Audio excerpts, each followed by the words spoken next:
전도자는 인간의 삶에서, 만물에서, 역사, 시간에서 해 아래 모든 것이 헛된 증거를 제시합니다.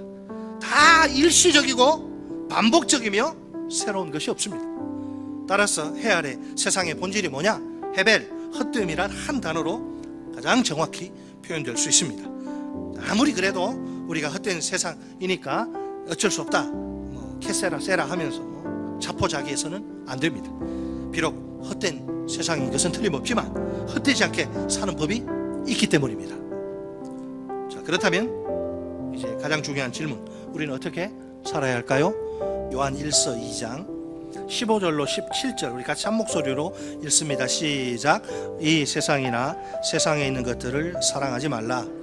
누구든지 세상을 사랑하면 아버지의 사랑이 그 안에 있지 아니하니, 이는 세상에 있는 모든 것이 육신의 정욕과 안목의 정욕과 이생의 자랑이니 다 아버지께로부터 온 것이 아니요 세상으로부터 온 것이라.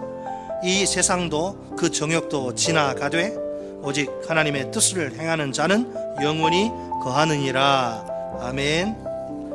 먼저 우리가 이 세상이나 세상에 있는 것들을 사랑하지 말아야 합니다. 다시 말해, 이 세상이나 세상에 있는 것들에 목숨 걸지 말라, 그 이야기입니다. 이 세상이나 세상에 있는 것들은 목숨 걸 만한 가치가 없습니다. 그러니 어떤 경우에라도 우리가 속지 말아야 합니다. 우리가 세상의 온갖 유혹에, 야, 내가 너를 행복하게 해줄게, 너 나를 좀 소유해, 너 인생 아주 풀릴 거야, 세상의 온갖 유혹에 넘어가지 않는 게 중요합니다. 전도자가 우리에게 그 헛된 실상을 낱낱이 폭로하지 않습니까? 진정으로 우리가 목숨 걸어야 할 것은 따로 있어요. 영원과 잇대어 있는 것, 영원과 연결된 것만이 목숨 걸어도 아깝지 않을 만큼 가치가 있는 줄 믿으시기 바랍니다. 지금 요한이 말하는 세상이란 하나님의 통치를 거절하고 반역하는 어둠의 영역을 뜻합니다. 여기서 핵심은 뭐냐? 누구를 사랑할 것인가? 누구를 사랑할 것인가입니다. 세상을 사랑하지 말아야 할 이유, 요한은 뭐라 그래요? 그것이 하나님을 사랑하는 게 아니기 때문입니다. 세상을 사랑하는 것과 하나님을 사랑하는 것은 서로 배타적입니다. 공존할 수 없습니다. 부부 관계를 생각하시면 이해가 빠를 겁니다. 부부는 서로에게만 온전히 사랑할 것을 요구합니다. 만일 어느 한쪽이 그 요구를 무시한 채 바람을 펴요, 다른 이성에게 사랑을 막 팍팍 퍼주면 어떨까요? 그 부부 관계는 위태로워질 수밖에 없습니다. 마찬가지로 우리와 아버지 하나님은 사랑으로 연결된 관계입니다. 따라서 우리는 세상을 사랑하면 안 됩니다. 바람을 피우면 안 됩니다. 세상을 향한 그 사랑이 하나님과의 관계를 엉망으로 망가뜨리기 때문입니다. 다음으로 우리는 하나님의 뜻을 행하는 자가 되어야 합니다. 뭐라 그래요? 이 세상도, 세상 욕망도 일시적이라 다 지나갑니다.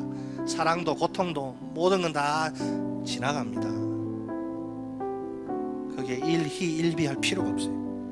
해 아래에 영원히 존재하는 건 아무것도 없습니다. 반면에 하나님의 뜻을 행하는 자는 영원히 거합니다. 그래서 하나님의 뜻은 사랑하는 만한 가치가, 목숨을 걸 만한 가치가 있는 겁니다.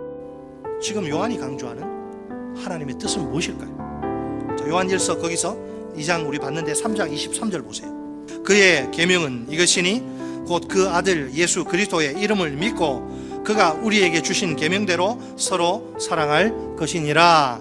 아멘. 그의 계명, 이것이 곧 우리가 행해야 할 하나님의 뜻, God's will, 하나님의 뜻이에요. 그 뜻은 요한이 계속 강조하는 것은, 그 뜻은 우리가 예수님을 믿고, 예수님을 진실로 잘 믿고 서로 사랑하는 것입니다. 이 서로 사랑이야말로 하나님 사랑과 함께 이 성경의 모든 수많은 계명 중에서 제일 최고의 으뜸되는 계명입니다. 예수님을 진실되이 잘 믿고, 예수님 잘 믿고 서로 사랑하며 삽시다. 이것이 영원하신 하나님 안에 우리가 영원히 거하는 비결입니다. 동시에 목숨 걸 만한 가치가 있는 고귀한 일입니다. 목장은 우리가 서로 사랑을 실천할 수 있는 소중한 자리, 하나님의 선물입니다. 모든 목장 안에서 하나님이 기뻐하시는 성도의 진정한 복된 교제가 넘치기를 바랍니다.